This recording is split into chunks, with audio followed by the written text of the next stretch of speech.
samedi que le président de la transition est attendu à Moscou. Cette visite d'État suscite un vif intérêt au sein de la diaspora malienne et des membres de la Confédération des États du Sahel, surtout en milieu universitaire. Nos envoyés spéciaux Garibou Pérou et Sidiki Balé sont allés à leur rencontre. Et c'est parti depuis cet après-midi de la première édition des Jeux de la Confédération des États du Sahel. Pendant une semaine, les athlètes venus du Burkina Faso, du Niger et du Mali compétiront dans 10 disciplines. C'est le Premier ministre qui a donné le top départ de la compétition. Une réponse immédiate aux menaces sécuritaires qui touchent notre espace, on pourrait la qualifier ainsi. La rencontre des ministres en charge de la défense de la Confédération des États du Sahel et désormais, ça sera ensemble un rang serré que les militaires de notre confédération vont combattre l'ennemi avec l'opérationnalisation de la force unifiée de l'AES. Oui, bouter les ennemis de la paix hors de nos frontières, les FAMA le peuvent et elles gagneront haut la main ce pari avec l'accompagnement de Dieu. C'est pourquoi les musulmans se sont rendus massivement à la grande mosquée de Bamako à l'occasion d'une journée nationale de prière en réponse à l'appel du président du Haut Conseil islamique du Mali. Samedi 20h, bonsoir à tous. À l'invitation du président de la Fédération de Russie, Vladimir Poutine, le président de la transition, chef de l'État, le général d'armée Assimi Goïta, effectue à partir de demain dimanche une visite de travail de 4 jours en Russie. La visite du président Goïta s'inscrit dans le cadre du renforcement des relations bilatérales entre les deux pays qui ne cessent de se solidifier depuis au fil du temps. Le président de la transition, le général d'armée, aura des entretiens de haut niveau avec son homologue russe et d'autres personnalités de la Fédération de Russie sur la vision du Mali et de la Confédération des États du Sahel. Ce déplacement du président Goïta est le deuxième en Russie, toute chose qui témoigne de la constance, de la confiance et de l'estime entre les deux dirigeants. Le chef de l'État quitte donc ce soir Bamako pour Moscou en compagnie de plusieurs membres du gouvernement et plusieurs autres personnalités. Le RTM, bien sûr, vous fera vivre les temps forts de cette visite du président de la transition avec nos envoyés spéciaux qui sont déjà sur place. Moscou qui s'apprête donc à accueillir le président Assimi Goïta. Cette visite d'État suscite un vif intérêt au sein de la diaspora malienne et des membres de la Confédération des États du Sahel, surtout en milieu universitaire. Installés dans la capitale russe, les membres de la communauté malienne voient en cette visite une occasion de renforcer les liens bilatéraux entre nos deux nations. Voyons le niveau d'organisation avec nos envoyés spéciaux Garibou Pérou et Sidiki Balé. À quelques heures de l'arrivée du général d'armée Assimi Goïta, président de la transition à Moscou, la communauté malienne se rassemble autour d'un sentiment partagé. Chaque visage raconte une réalité tissée d'ambition et de rêves. Daouda Diabaté est le président des étudiants et stagiaires maliens de la ville de Moscou. Son espoir est ancré dans le désir d'un avenir où les Maliens pourront tirer profit des partenariats fructueux. Nous sommes plus que fiers. Nous sommes plus que fiers parce que je dirais que c'est l'une des visites historiques, parce que si on regarde la relation bilatérale entre la Russie et le Mali aujourd'hui, nous dirons que c'est une première dans l'histoire que le Mali et la Russie soient des partenaires fiables comme ça. Donc je dirais que nous sommes plus que fiers, nous les étudiants et stagiaires maliens en Fédération de Russie. Toutes les mobilisations sont en cours pour permettre de réserver un accueil chaleureux à notre cher président qui est aussi le président en exercice de l'AES.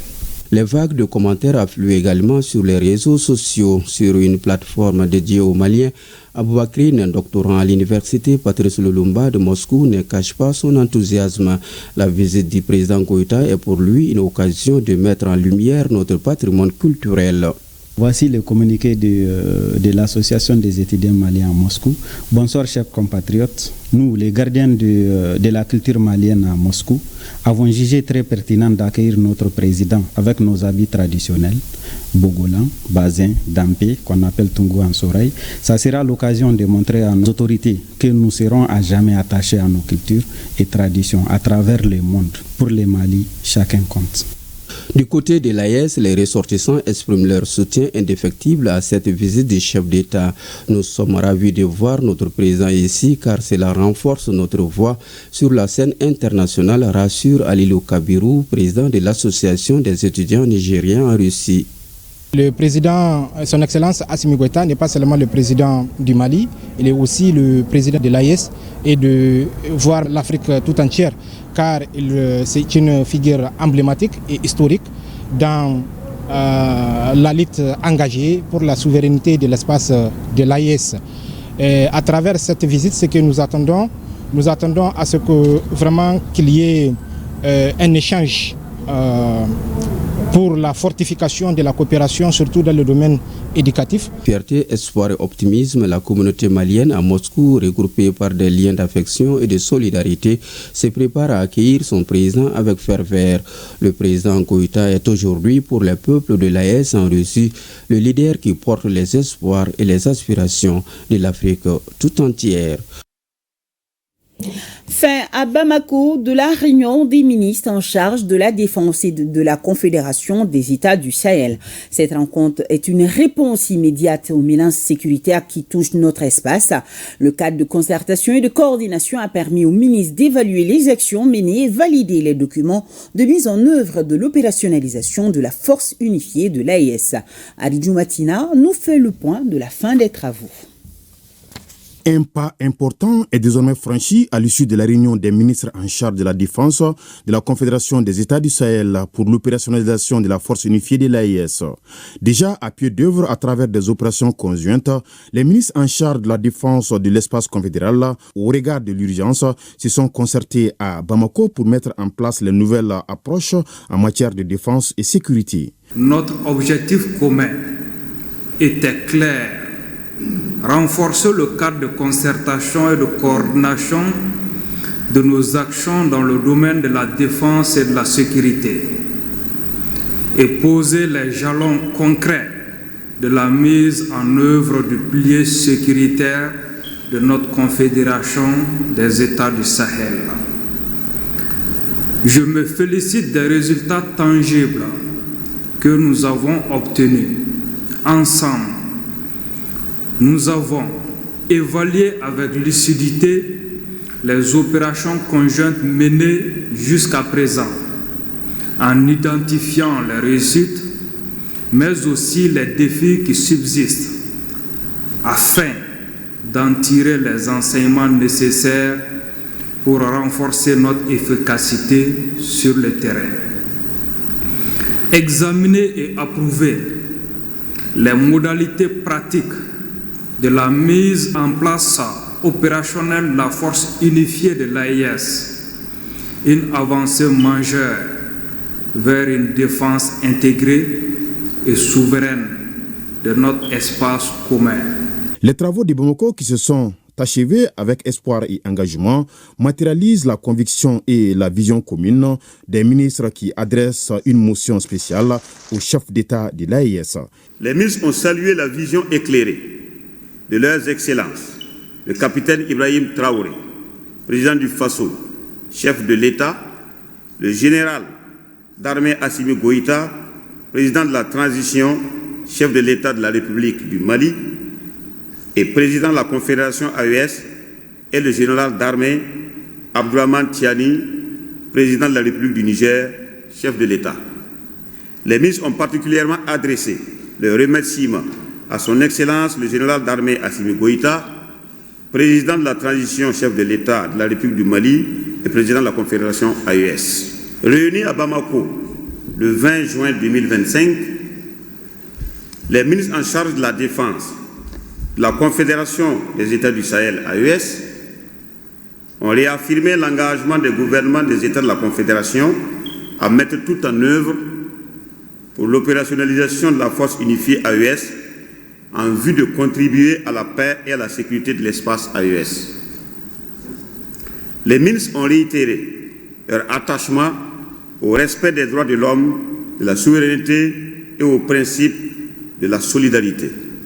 Tout semble désormais mis en œuvre à l'issue de la réunion de Bamako pour renforcer le pilier défense et sécurité en vue de contenir la violence actuelle et restaurer la paix et la stabilité dans l'espace AES. Et que scintille l'esprit fertile de l'Afrique. Les stagiaires de la deuxième promotion de l'école d'état-major des forces de sécurité en visite à l'inspection des services de sécurité et de la protection civile au nombre de 34 accompagnés de leur encadrement. Ces futurs cadres sont venus dans le cadre d'une étude pédagogique pour comprendre les missions de ce service technique du ministère de la Sécurité et de la Protection civile. Boubacar Bablitouri. L'inspection des services de sécurité et de la protection civile ouvre ses portes aux auditeurs de la deuxième promotion de l'école d'état-major des forces de sécurité. Les visiteurs sont venus comprendre le fonctionnement et la mission de ce service central relevant du ministère de la Sécurité et de la Protection civile. Créé en 2001 suite à une recommandation de la Banque mondiale avec comme mission de lutter contre la corruption dans les services des forces de sécurité, la structure veille au respect des principes de gouvernance. Au sortir de cette visite d'étude, les stagiaires que vous êtes seront imprégnés des missions essentielles et le rôle bénéfique de l'ISPC, contrairement à tout stéréotype que certains, malheureusement, continuent de prêter au service d'inspection. Je tiens spécialement à saluer la présence parmi les stagiaires, nos frères d'armes du Burkina Faso et du Niger, toutes choses qui contribuent à renforcer davantage la cohésion et l'interopérabilité entre les forces de défense et de sécurité dans l'espace communautaire de l'AES. Cette visite qui entre dans le cadre d'une étude pédagogique de l'école a permis aux stagiaires d'être édifiés sur ces services. Nous avons retenu que les inspecteurs là sont nommés par décret pris en Conseil des ministres. Ça, c'est un motif de satisfaction. Le deuxième motif de satisfaction, c'est que l'inspection veille au bon ordre au sein des forces de sécurité. Nous avons appris énormément de choses, d'abord en commençant par l'organisation et les différentes missions du service.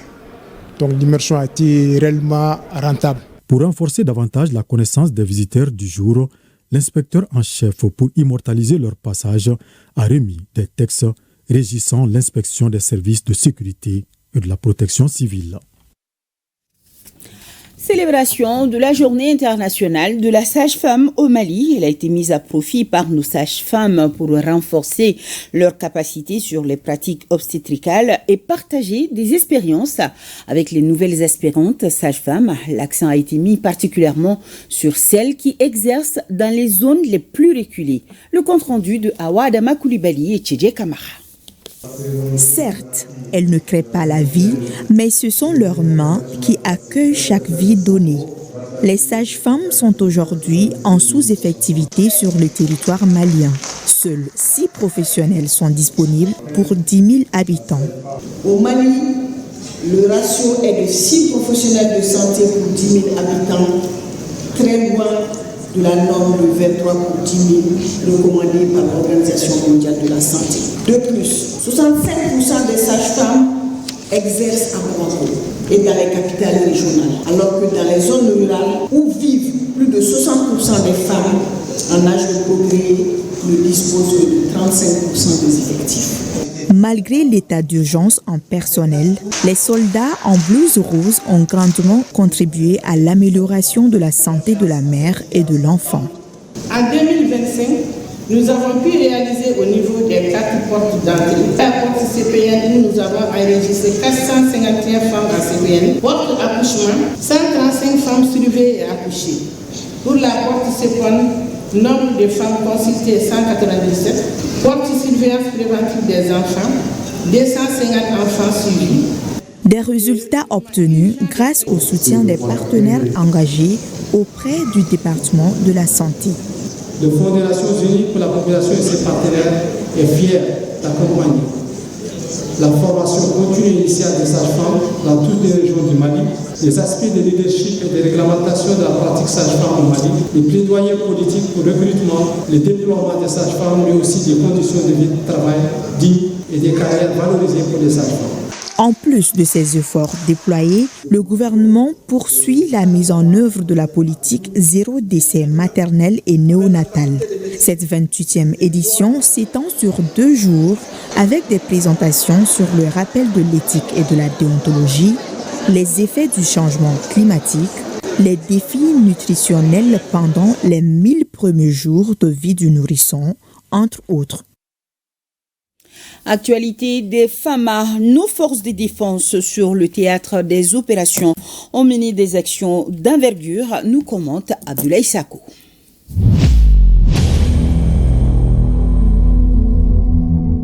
En cette journée mouvementée à Mopti, précisément à Diafarabé, les forces armées maliennes préparent un convoi vital en direction de Numbozo, un village de l'autre côté du fleuve. Cette mission, placée sous une vigilance aérienne exacerbée, échappe cependant à l'intelligence des terroristes qui, comme à leur habitude, affûtent leur intention meurtrière. Alors qu'ils s'apprêtent à frapper, avançant tels des ombres menaçantes, le destin s'incline avec leur échec retentissant.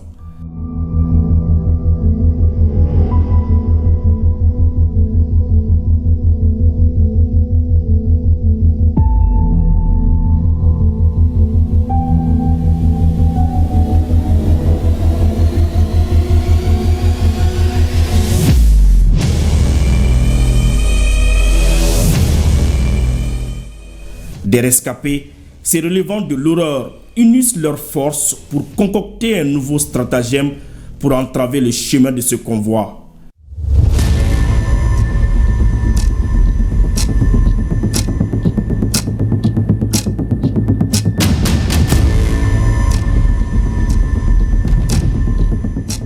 Mais cette fois-ci, le temps leur est compté. La seconde offensive d'une précision chirurgicale s'abat sur eux avant qu'ils ne puissent élaborer leur plan.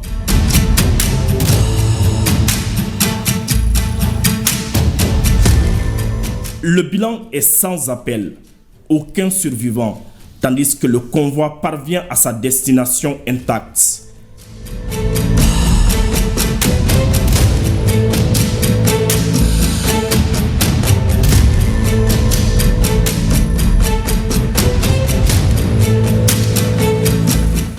Les vecteurs aériens inflexibles poursuivent leur mission de surveillance à travers le territoire national.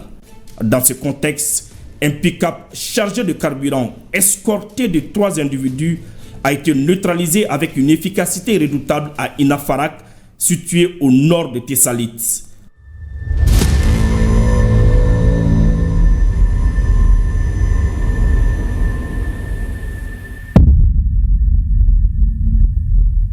À une dizaine de kilomètres au sud de Tichichila, non loin de Léré, une poignée d'individus accompagnés de 2 motocyclistes a été repérée. Après une minutieuse analyse de leurs mouvements, il est apparu que ces hommes nourrissaient des intentions terroristes.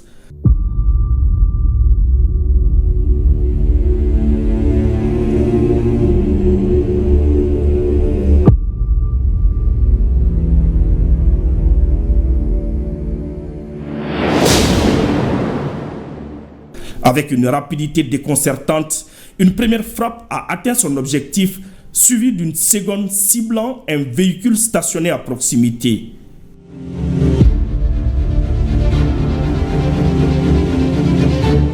Les opérations se poursuivent.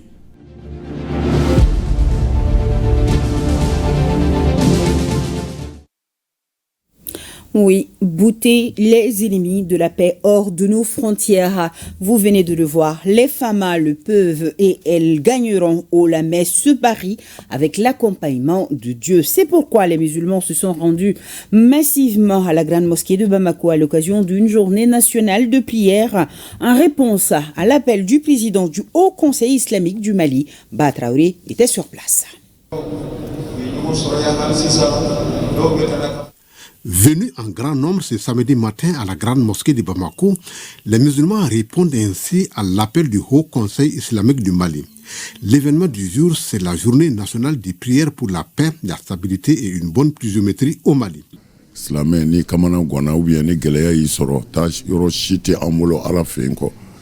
Nous rendons grâce à Dieu et à son prophète, paix sur lui. Cette rencontre n'a d'autre but que de faire des prières. Nous sommes des musulmans et lorsque nous avons des problèmes, nous nous référons à Dieu pour trouver la solution à ces difficultés à travers des prières et des bénédictions. Certains de nos frères à l'intérieur du pays disent connaître l'insécurité.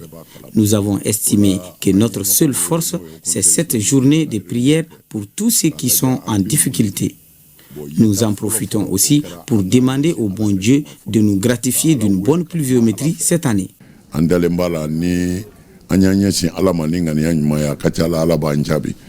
Accompagné par certains membres de son cabinet, le ministre en charge des Affaires religieuses préside la journée et salue cette mobilisation du Haut Conseil islamique pour la stabilité du Mali.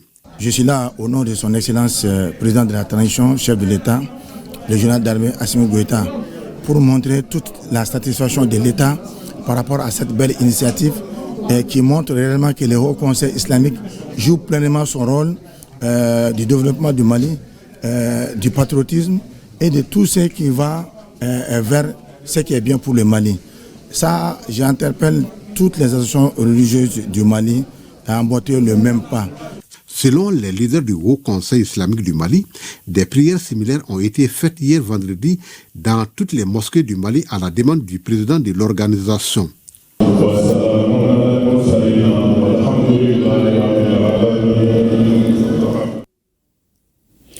Le 1er juillet de chaque année, depuis 1867, marque le jour anniversaire de la Confédération canadienne. L'ambassadeur du Canada au Mali, au cours d'une réception, a saisi cette occasion pour y réaffirmer l'engagement du Canada à accompagner le peuple malien dans ses efforts pour la paix, la stabilité et le développement durable. D'autres détails, c'est avec Mariam Koli. Ce 1er juillet 2025 marque le 158e anniversaire de la Fédération canadienne. Une fête nationale célébrée ici à Bamako avec quelques jours d'avance à laquelle prend part toute la communauté canadienne et de nombreux amis. Une occasion pour l'ambassadeur de rappeler les liens culturels et les relations de longue date entre les peuples canadiens et maliens. Notre engagement diplomatique soutenu permet de tisser des liens solides avec les institutions, avec la société civile et les acteurs de changement à travers le pays. Nos initiatives actuelles visent à renforcer les services sociaux de base, tels que la santé, l'éducation, la sécurité alimentaire et la nutrition, tout en faisant la promotion de l'égalité des genres et de la gouvernance inclusive, notamment la lutte contre la corruption. Pour cette célébration, l'accent a surtout été mis sur le parcours inspirant des anciens du Canada à travers la projection de témoignages sur les réussites de Maliens et Canado-Maliens ayant étudié ou travaillé au Canada. Le Mali apprécie aujourd'hui son partenariat avec le Canada dans l'intérêt des deux pays. Avec l'appui de votre ambassade, la coopération entre nos deux pays a enregistré ces dernières années des progrès, particulièrement dans le cadre de l'appui aux efforts du gouvernement en vue d'améliorer le bien-être des populations maliennes. Je salue les démarches en cours pour aligner davantage notre coopération sur les priorités nationales et pour l'adapter encore plus au contexte sociopolitique de l'heure dans le cadre d'une appropriation nationale des différents leviers de développement conformément à la vision de son Excellence le général d'armée Assimi Goïta, président de la transition chef de l'État, qui place l'intérêt des populations maliennes, la souveraineté nationale et le respect des choix stratégiques au centre de l'action publique. Cette année, faut-il le souligner, l'ambassade du Canada fête ses 30 ans de présence au Mali et 50 ans pour le Bureau de coopération au développement. La réception a été un moment de convivialité pendant lequel les invités ont pu déguster des mets canadiens. L'ambassadeur Nicolas Simard a renouvelé son soutien au peuple malien et à sa culture. Canada be Mali dianu kerefe, voilà ça, kabin, kelien nya ani, nyenata sabati. On a compris. Rentrée solennelle 2025 du réseau de l'entreprise en Afrique de l'Ouest. Cette année, les organisateurs ont choisi le thème « La caisse de dépôt et de consignation du Mali, un levier de financement de l'économie ». Youssouf Diakité, Barakou Maïga. Le réseau de l'entreprise en Afrique de l'Ouest est particulièrement soucieux des conditions dans lesquelles les entreprises africaines travaillent. C'est pourquoi le réseau reste en permanence au chevet de celles-ci pour qu'elles puissent véritablement contribuer à la croissance économique et au bien-être de la population africaine. C'est ce qui justifie le choix de ce thème pour la rentrée solennelle 2025 du REAO, la Caisse de dépôt et de consignation du Mali, un levier de financement de l'économie. Cette caisse elle est très intéressante parce qu'elle permet de faire face à une problématique qu'on rencontre dans l'économie, c'est comment financer les projets structurants de long terme, les routes, les ponts, les aéroports, les zones industrielles, les projets d'habitat, les projets d'aménagement de ville, qui sont des projets capitalistiques qui demandent beaucoup d'argent, qui nécessitent beaucoup de moyens financiers et qui ne sont pas, de façon générale, qui n'arrivent pas à être financés par le système bancaire classique. Il ressort la nécessité d'une caisse de dépôt et d'investissement ou une caisse de dépôt et de consignation en fonction naturellement du contexte qu'il exige. D'une part, l'inadéquation du système financier actuel qui n'arrive pas à financer le long terme, et d'autre part aussi les limites des financements de longue durée conditionnés souvent à des contraintes d'endettement. Au dire de la présidente du REAO, la lutte pour l'indépendance économique de l'Afrique est au centre des préoccupations du réseau. Nous devons renforcer les chaînes de valeur régionales. L'intégration économique de nos pays est la clé de notre souveraineté et de notre prospérité. En produisant et en transformant davantage dans notre espace commun, nous créons plus de richesses, plus d'emplois et nous réduisons notre dépendance vis-à-vis de l'extérieur. Le REAO attache du prix à l'urgence de la formation professionnelle et au développement des compétences en faveur du financement de l'économie africaine. La Caisse de dépôt et consignation, c'est un outil de collecte de l'épargne nationale, de l'épargne locale. C'est un établissement financier à caractère spécial qui a une autonomie totale de gestion et qui a la garantie de l'État et qui collecte l'épargne nationale. Le REAO est une référence en termes d'analyse, une référence en termes de diagnostic, mais aussi une référence en termes de proposition.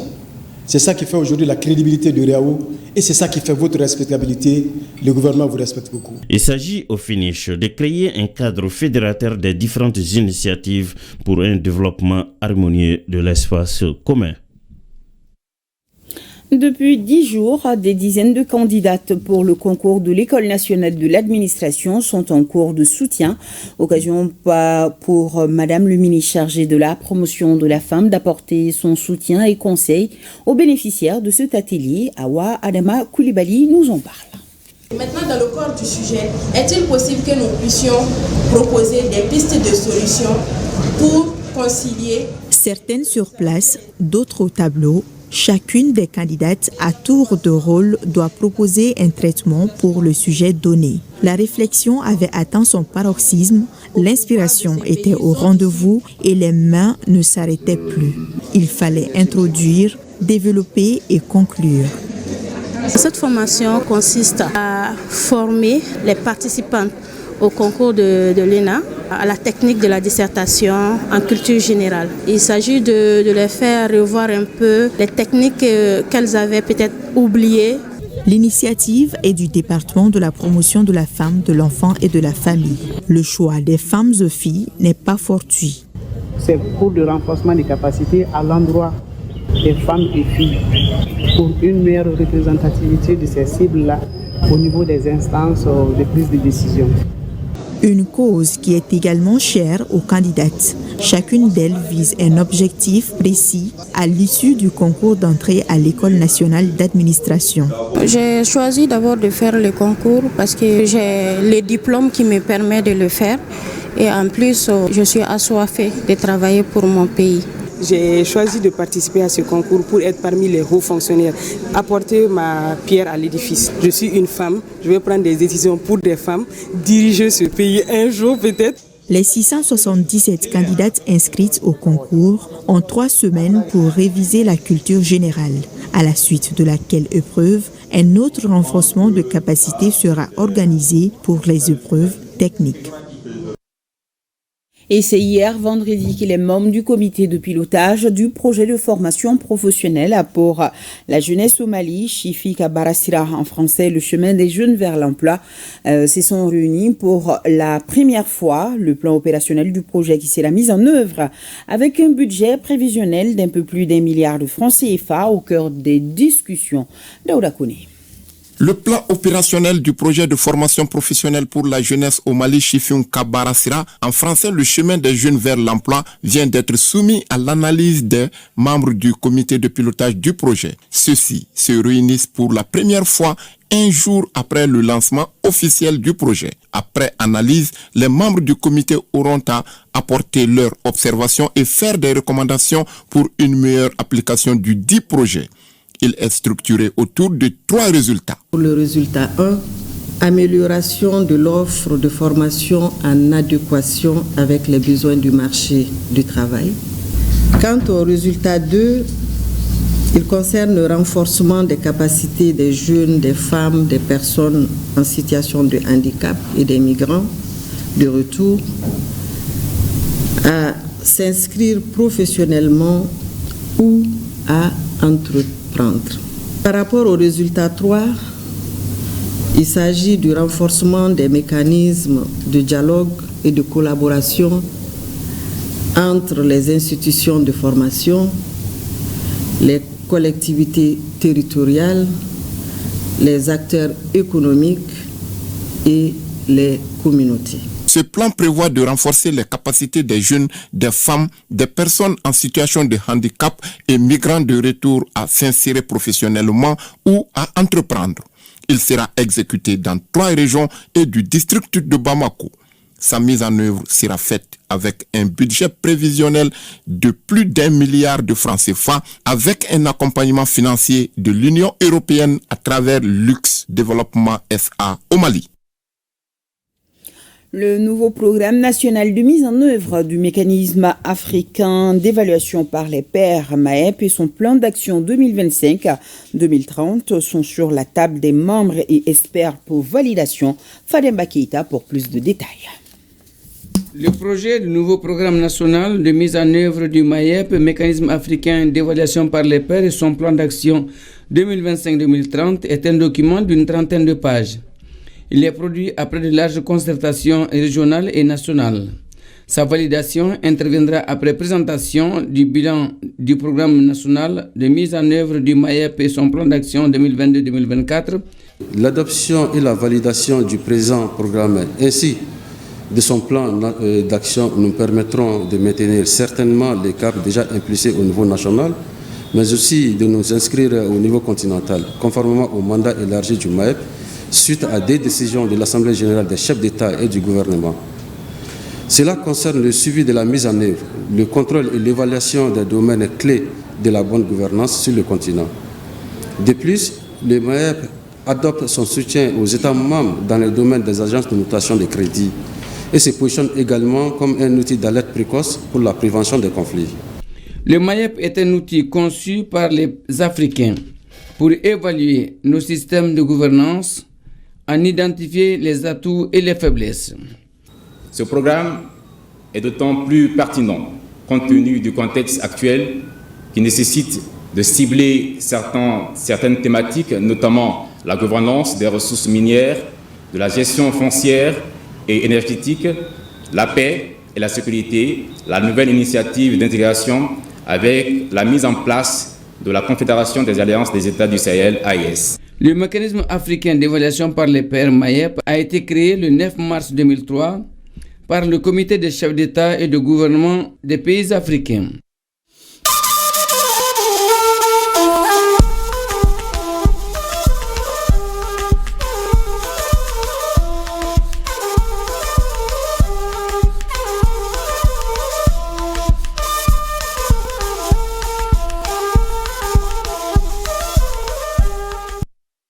Notre page AES qui porte ce soir les couleurs des premiers Jeux de l'AES lancés à Bamako. La cérémonie d'ouverture a eu lieu cet après-midi au Palais des Sports Salamatou Maïga. J'ai à mes côtés ce soir Koji Sibi pour en parler. Koji, bonsoir. Bonsoir Nyanya Aliou, bonsoir à tous. Bonsoir.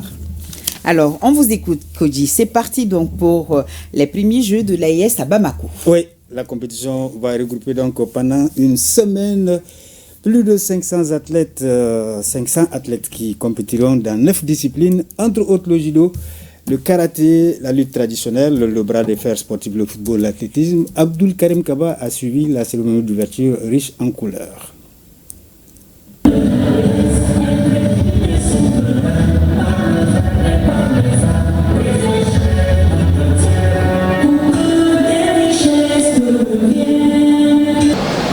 Je voudrais tout d'abord m'acquitter de l'agréable devoir de vous souhaiter la chaleureuse bienvenue en terre malienne du Sahel, au nom de son Excellence le général d'armée Assimi Goïta, président de la transition, chef de l'État, président de la Confédération de l'Alliance des États du Sahel, Lafi Bala, nos frères du Burkina Faso, Barka Dazoua, nos frères du Niger, Aou Bismillah. Je voudrais adresser les vifs remerciements du gouvernement et du peuple malien, les différentes délégations sportives venues du Burkina Faso et du Niger, pour répondre à l'invitation du peuple du Mali à ces premiers Jeux de l'Alliance des États du Sahel. Vous êtes chez vous au bord du fleuve Djoliba, la sève nourricière de l'Itako gourmand, donc de notre espace que constitue la Confédération des États du Sahel. Notre devise est, je cite, un espace, un peuple, un destin. Nous écrivons aujourd'hui ensemble une page de notre histoire commune pour le Sahel en mettant en place les Jeux de l'Alliance des États du Sahel. Un véritable outil d'intégration de nos populations voulu par nos chefs d'État. Son Excellence le général d'armée Assimi Goïta, président de la transition, chef de l'État de la République du Mali, président de la Confédération des États du Sahel, que je vous prie d'applaudir.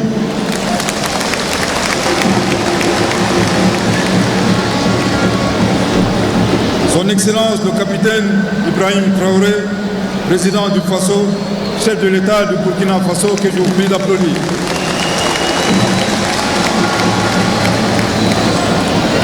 Son Excellence le général d'armée Abdourahmane Tiani, président de la République, chef de l'État de la République du Niger, que je vous prie d'applaudir. Je saisis l'occasion pour leur renouveler notre gratitude pour leur vision éclairée et leur leadership pour la quête permanente de la pleine souveraineté des peuples du Sahel. Mesdames et messieurs, les Jeux de l'Alliance des États du Sahel sont le reflet vivant de l'unité entre le Burkina Faso, le Mali et le Niger. Ces trois pays qui ont choisi de prendre ensemble leur destin en main pour construire un espace de paix et de sécurité, édifier un avenir radieux pour nos peuples, bâtir un cadre de vie harmonieux, permettre à nos populations de retrouver leur honneur et leur dignité et faire de notre Sahel un environnement solidaire, prospère et humain. Chers athlètes, vous êtes la fierté de nos peuples. Par vos efforts, vos gestes, votre esprit d'équipe, vous nous rappelez que l'avenir du Sahel se trouve entre nos mains, entre vos mains. Vous représentez cette jeunesse qui croit en l'effort, en la discipline, dans la patrie. Vous portez les couleurs de nos peuples avec dignité et fierté. Cela à travers le football, la lutte traditionnelle, l'athlétisme, le kung-fu, le taekwondo, le tir à l'arc, le karaté, le bras de fer sportif ou encore le judo. La mise en place des jeux et compétitions sportives au sein de notre confédération joue un rôle stratégique crucial. Alors faites de la devise des Jeux du Sahel, je cite, toujours unis, toujours résilients, toujours plus forts, fin de citation. Le credo de notre existence qui souligne toute l'importance de l'excellence individuelle et de l'entraide dans la dignité, dans la solidarité et le respect de l'autre. Je tiens solennellement à saluer les efforts inestimables des forces combattantes du Sahel. Je salue au nom de nos trois leaders l'engagement de nos forces armées et de sécurité à travers des plans opérationnels activés dans la zone des trois frontières. Les forces armées de nos pays sous un commandement unifié remportent des victoires à travers des actions concrètes contre les forces terroristes. Nous leur devons un soutien inconditionnel et un appui confédéral et surtout gardons à l'esprit cette injonction Le Sahel, le Benkan, l'hymne de la Confédération, je cite, « Soldats, nous le sommes tous ». En renouvelant la bienvenue à toutes les délégations sportives venues à Bamako, je déclare au nom de son Excellence le général d'armée Assimi Goïta, président de la Confédération de l'Alliance des États du Sahel, officiellement ouvert les premiers Jeux de l'Alliance des États du Sahel. Que vive la jeunesse sahélienne, que vive l'unité entre nos peuples, que vive l'AES. Merci de votre très aimable attention. Voilà, c'était donc le Premier ministre chef du gouvernement, le général de division Abdoulaye Maïga, qui, après avoir souhaité la bienvenue aux différentes délégations, a évoqué l'intérêt de ces Jeux pour les peuples AES. Il était au micro de Mamari Koné et de Aliou Touré. Oui, parfaitement. Donc, on l'a entendu tout à l'heure, Kouti, le credo des Jeux, toujours unis, toujours résilient et toujours plus fort. Tout à fait, et on va donc enchaîner avec justement cette cérémonie d'ouverture que Abdoul Karim Kaba a suivi, je le disais, 500 athlètes qui vont donc compétir dans 9 disciplines. On suit la cérémonie d'ouverture riche en couleurs avec Abdoul Karim Kaba. Le temps est donné à travers une cérémonie riche en couleurs. Cette cérémonie est marquée par le défilé du drapeau des Jeux, la mascotte, le mouvement sportif malien avec 54 fédérations et les délégations avec les athlètes. Au premier jeu de l'AES, c'est le peuple du Sahel qui gagne. Quels que soient les résultats, c'est l'AES qui pourra gagner. J'ai donc la conviction que cette première édition des Jeux de l'AES contribuera grandement au renforcement des liens d'amitié et de fraternité qui existent déjà entre les trois pays. Conformément à la devise des premiers Jeux de l'AES, toujours unis, toujours résilients et toujours plus forts, les athlètes se sont engagés à faire de ces Jeux un espace pour la promotion de la jeunesse du Sahel et surtout une jeunesse saine et sans drogue. Ensemble, nous sommes solidaires et nous nous engageons pour un sport sans dopage, sans tricherie, sans drogue et aucune forme de discrimination. Le développement du sport dans l'espace AES, en Afrique et dans le monde. Nous faisons dans un esprit de solidarité, d'amitié et de civilisation pour le développement du sport dans l'espace AES. Les Jeux de l'AES ne constituent pas seulement une initiative, mais également un symbole fort de l'engagement des plus hautes autorités en faveur de l'intégration au sein de la Confédération des États de l'AES. Ceci est le début de la matérialisation de la vision de nos chefs d'État qui nous ont instruits d'organiser les Jeux de l'Alliance des États du Sahel. À travers cette première édition, c'est un symbole très fort qui doit appeler la jeunesse de l'AES à s'unir autour de plusieurs valeurs qui sont rattachées à nos traditions. Une cérémonie qui symbolise la grandeur de l'AES, les symboles de l'intégration et surtout le développement de l'esprit de la jeunesse patriote que les chefs d'État de nos trois États ont voulu imprimer à cette première édition des Jeux de l'AES. La cérémonie d'ouverture a comblé les attentes, d'où la satisfaction du ministre Fomba. C'est une très belle cérémonie que nous avons eue avec des artistes de très haut calibre. Sidiki qui était là et d'autres prestations artistiques et des animations qui vraiment sont à la hauteur aujourd'hui de nos aspirations au niveau de notre département, mais également pour montrer que lorsque la jeunesse se donne la main, lorsque les sportifs se donnent la main, ça ne peut donner que des belles choses et je pense que nos trois départements sont en train de magnifier également cela. Cette compétition vise à favoriser l'intégration des jeunes des pays membres de l'AES et à renforcer leur esprit patriotique à travers le sport. C'est un plaisir pour moi d'être ici à Bamako, de participer à la première édition des Jeux de l'Alliance des États du Sahel. C'est un plaisir en tant qu'Africain parce que moi en tant qu'athlète, je combattais dans le monde au nom de l'Afrique. Aujourd'hui, je vois trois pays, Niger, Burkina et le Mali, qui se mettent ensemble pour lutter contre ceux qui sont contre le développement de notre continent. Cette cérémonie a été magnifique. C'est une cérémonie qui représente seulement l'amitié et la fraternité qui existent entre nos trois pays, le Mali, le Burkina et le Niger. Et s'il y a une chose que je tiens à dire, c'est que pendant ces Jeux, il n'y aura pas de perdants. Que ce soit le Mali, que ce soit le Burkina, que ce soit le Niger, c'est l'AES qui aura gagné. Pendant une semaine, plus de 500 athlètes seront sur le terrain dans 9 disciplines à ce rendez-vous des Jeux de l'AES. Les compétitions se tiennent au stade du 26 mars d'Irimadio, le stade Mamadou Konaté et au palais des sports Salamatou Maïga. Voilà, les compétitions ont commencé d'ailleurs ce matin en football au niveau des cadets avec la victoire 3-0 du Mali aux dépens du Niger.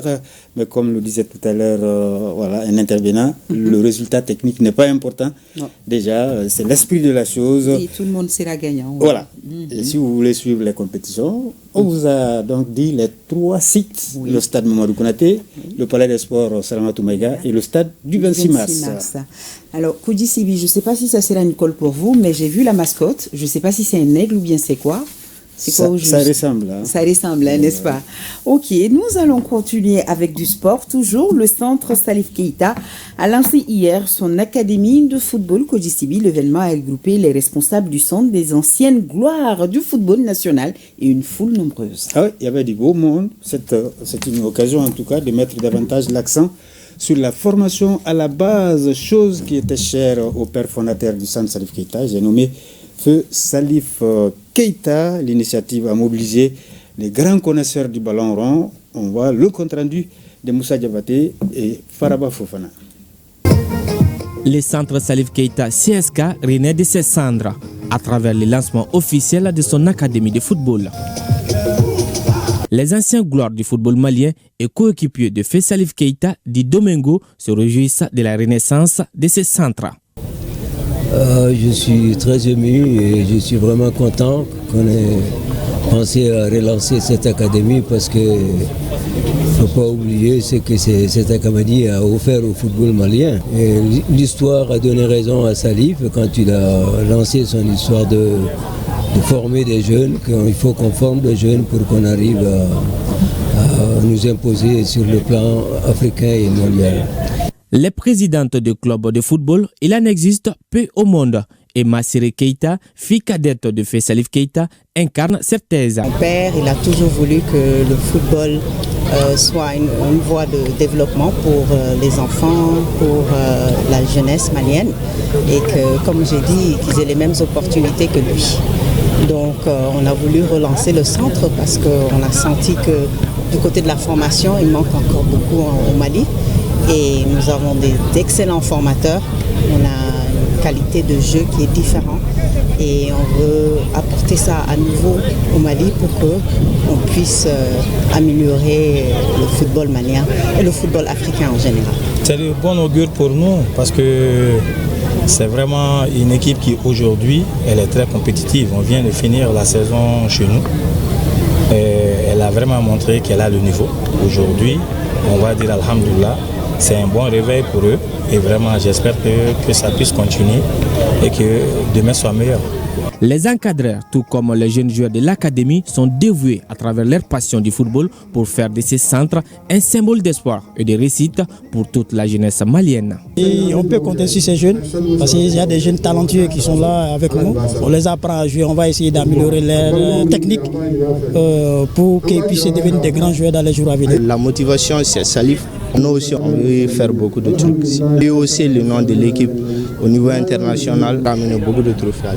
Ainsi, le centre Salif Keita entend jouer un rôle moteur dans la professionnalisation de la formation en Afrique de l'Ouest en préparant ses pensionnaires à intégrer les plus grands clubs du continent tout en valorisant l'éthique, la discipline et l'excellence.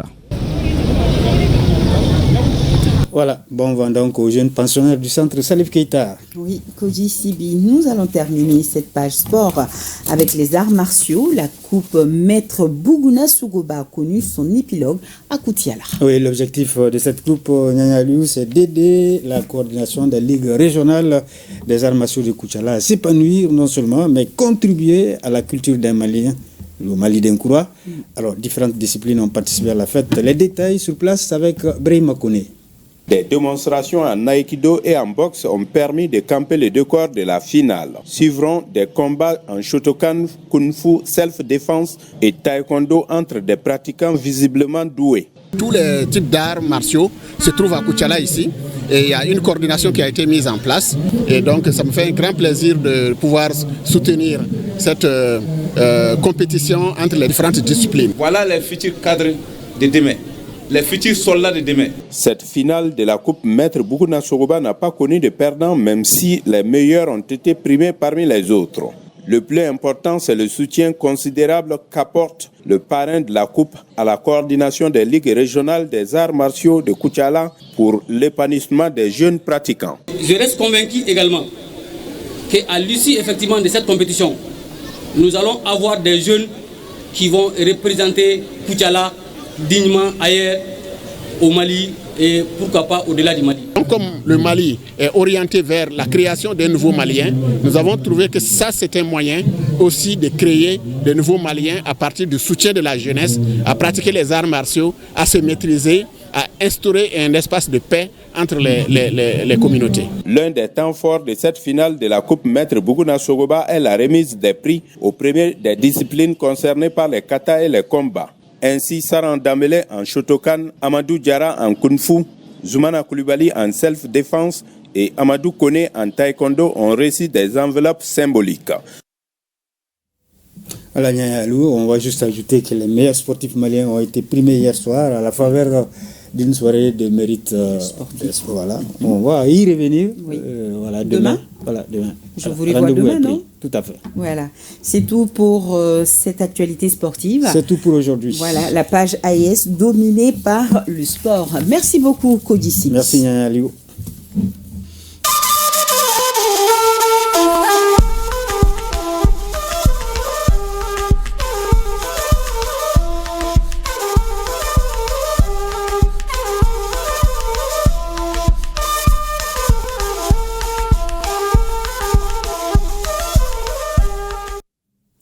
« 28e Assemblée Générale Annuelle de la Caisse Nyesigiso. La rencontre a permis aux participants de procéder à la rélecture des statuts et règlements, entre autres. Mohamed Sangari.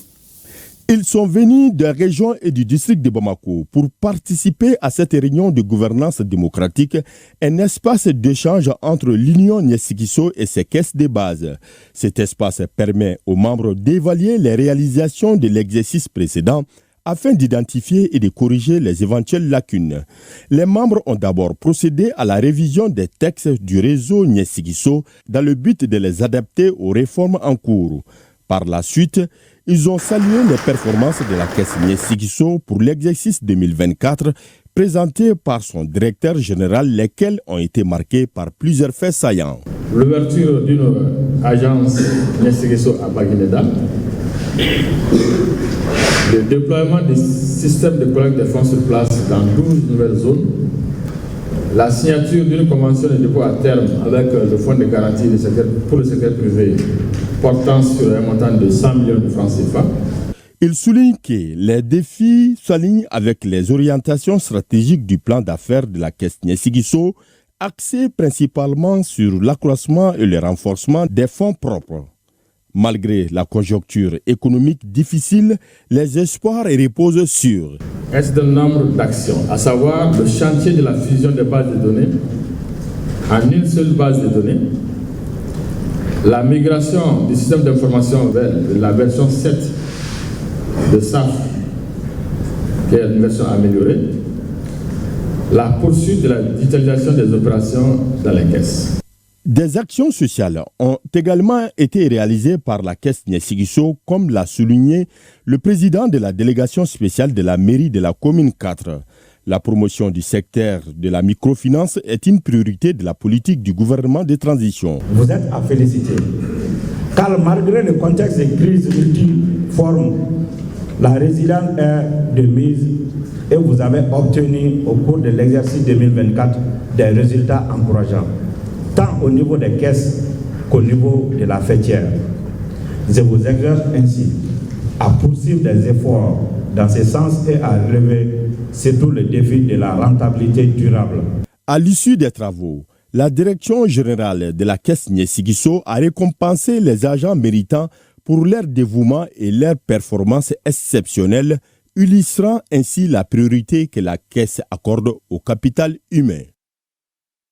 L'Institut national des arts, INA de Bamako, porte désormais le nom du professeur Gaussou Diawara. La cérémonie de baptême coïncide avec la fête de fin d'année scolaire 2024-2025 et celle de la musique, créant une atmosphère des plus joyeuses, nous précise Moussa Kamara.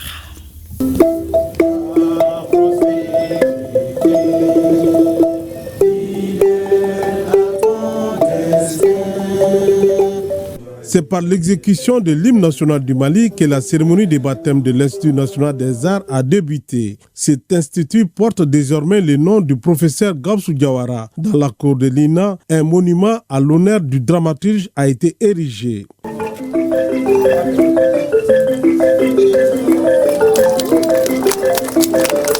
Pour fêter ce baptême, nous avons prévu d'ériger un monument à la mémoire du professeur Gaussou Diawara. 3 activités, 3 événements en un seul événement, en une journée. Baptême de l'école, donc la cérémonie, la fête de fin d'année. Et c'est pourquoi vous avez vu les œuvres d'étudiants dans toutes les sections en exposition, en théâtre, en musique. C'est une belle occasion de célébrer la créativité et les talents des élèves de l'Institut national des arts du professeur Gaussou Diawara. Qu'est-ce que tu dis? Je suis en train de lire un livre de Gaussou Diawara. Une satisfaction pour la famille biologique de feu Gaussou Diawara, arrachée à l'affection des siens en 2018. C'est un réel sentiment qui honore toute la communauté Diawara. Depuis que le gouvernement a bien voulu donner le nom de l'ancêtre de Diawara à une avenue qui s'appelle avenue Damangile, en plus, il y a eu le nom du professeur Gaussou Diawara qui a été donné à l'INA. Je crois que c'est une fierté. Moment de reconnaissance et du mérite. La cérémonie a été mise à profit pour présenter une partie de l'héritage du dramaturge Gaussou Diawara. Célébrer le professeur Gaussou Diawara, c'est célébrer une mémoire. Ce qui me vient à l'idée tout de suite, il nous laisse des œuvres extraordinaires, parmi lesquelles l'Afrique, ma boussole, parle à tous les Africains. Je voudrais saluer ce panafricaniste. Nous devons célébrer, promouvoir, reconnaître la mémoire de nos anciens. Les œuvres réalisées par les élèves de l'INA ont été présentées au ministre en charge de la culture à travers une visite guidée. Sur un tout autre plan, journée d'information et de sensibilisation des orpailleurs membres de la société coopérative simplifiée. C'était à Kenyeba, Maligneta, sur l'importance des coopératives pour l'organisation de l'orpaillage et le développement des orpailleurs. Kansoutou Kanouté, correspondance. Initiée par Scoop Maligneta, cette journée vise à informer et sensibiliser les membres et les dirigeants sur l'importance de la coopérative pour l'organisation de l'orpaillage et le développement des orpailleurs de la capitale du Tambaroua, cité emblématique de l'or. Cette journée de sensibilisation et d'information, comme une bouffée d'oxygène, puisse nous, en tout cas, protéger contre les dérapages, parce que quand on n'est pas du tout informé, et on ne peut pas travailler convenablement. Ce que moi j'ai à dire aux orpailleurs, précisément aux membres de la coopérative simplifiée des orpailleurs Maligneta, qu'on se donne la main pour l'évolution de l'orpaillage au Mali et le développement de notre secteur d'orpaillage. Le représentant du préfet a remercié les organisateurs de cette journée qui vient à point nommé. Dans la mesure où les autorités de la transition, sous le leadership de son Excellence le général d'armée Assimi Goïta, président de la transition, chef de l'État, ont pris la bonne initiative de réorganiser le secteur minier en général et le secteur de l'orpaillage en particulier. L'organisation de cette journée rentre dans ce cadre, car elle contribue à la mise en œuvre de la volonté des plus hautes autorités du pays. La société coopérative est un groupement de personnes volontairement réunies pour satisfaire leurs aspirations et besoins économiques, sociaux et culturels communs au moyen d'une entreprise dont la propriété et la gestion sont collectives et où le pouvoir est exercé démocratiquement selon les principes coopératifs. Et de la lecture dans ce journal, le panafricanisme, hier, aujourd'hui, demain, quelle signification, quelle portée et quels moyens d'action, c'est le titre du nouveau livre de Daouda Mama Tekete. Dans cet essai de 208 pages, l'auteur nous fait découvrir les différentes phases de l'évolution de panafricanisme, du concept philosophique au mouvement sociopolitique, à la doctrine de l'unité politique du continent.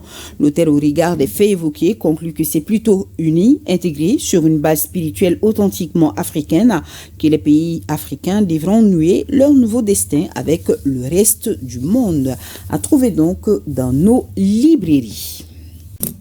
Ce journal prend fin par ce rappel de la visite d'État en Russie du président de la transition, le général d'armée Assimi Goïta, qui entame à partir de demain dimanche une visite de 4 jours sur invitation du président Vladimir Poutine. Nos envoyés spéciaux sont Sira Bachili, Garibou Pérou, Siliki Balo et Adama Kamara. On dit un grand merci à nos téléspectateurs de Koutiala. Bonsoir et à demain 20h. Je l'espère.